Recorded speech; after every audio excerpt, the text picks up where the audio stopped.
नमस्कार, आप देख रहे हैं आईमा मीडिया। ममता बनर्जी की पार्टी तृणमूल कांग्रेस की दिल्ली में विपक्षी गठबंधन से दूरी नजर आ रही है।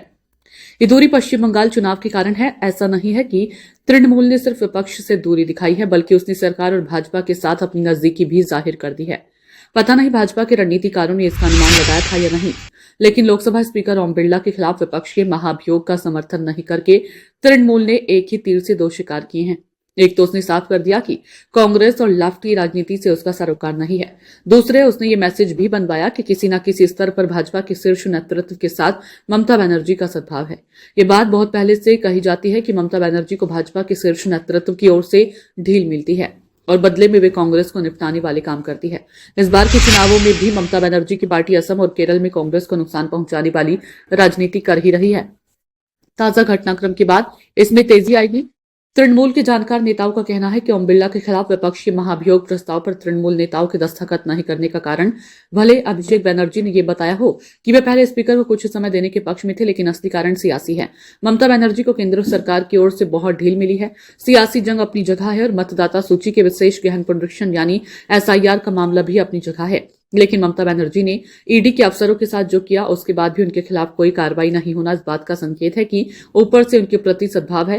ममता बनर्जी ने प्रवर्तन निदेशालय यानी ईडी के छापे की कार्रवाई में दखल दिया और जब्त किए गए सामान भी कथित तौर पर छीन कर ले गई, लेकिन उनका कुछ नहीं बिगड़ा। यहां तक कहा जा रहा था कि केंद्र सरकार राष्ट्रपति शासन लगा सकती है।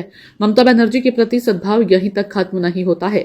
उन्होंने बजट पेश किया तो उससे पहले दूसरे राज्यों की तरह राज्यपाल सीवी आनंद बोस ने सरकार का लिखा अभिभाषण पढ़ने में कोई हिचक नहीं दिखाई। राज्यपाल ने अभिभाषण पढ़ा जिसमें राज्य सरकार की तारीफ थी और केंद्र सरकार की आलोचना। उन्होंने राज्य सरकार के लिए कामों की गिनती कराई। सोचे, कर्नाटक, केरल और तमिलनाडु में राज्यपाल ने अभिभाषण ही नहीं पढ़ा। भाजपा के प्रति सद्भाव की इन बातों के अलावा तृणमूल के इस दांव में चुनावी राजनीति के भी कुछ दांव पेच हैं। जैसे ममता बनर्जी को इस बार बंगाली बोलने वाले हिंदुओं के वोट की चिंता है। उनको भी ये मैसेज दिया गया है कि ममता का भाजपा के ऊपर के नेताओं से ठीक है, यानी बांग्ला भाषी हिंदुओं को तृणमूल का साथ छोड़ने की जरूरत नहीं है।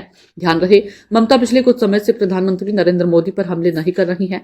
गृह मंत्री जरूर उनके निशाने पर है। मोदी पर चुप्पी का अर्थ ये भी है कि वे मोदी समर्थक मतदाताओं को भी साथ रही है। इसी से जुड़ा एक बारीक दाम यह है कि स्पीकर ओम बिरला राजस्थान के हैं, जहां के व्यापारियों का बड़ा वर्ग कोलकाता और पश्चिम बंगाल के अलग अलग हिस्सों में बहुत मजबूत स्थिति में है। मारवाड़ी कारोबारियों का समूह बंगाल की सियासत को बहुत प्रभावित करता है। ओम बिरला के खिलाफ महाभियोग का समर्थन नहीं करने से समूह में ममता के प्रति सद्भाव बनेगा। आईमा मीडिया को यदि आप यूट्यूब पर देख रहे हैं तो कृपया सब्सक्राइब करें। सोशल मीडिया या फेसबुक पर देख रही हैं तो फॉलो करें और हाँ, कमेंट बॉक्स में हमें अपनी राय अवश्य दें।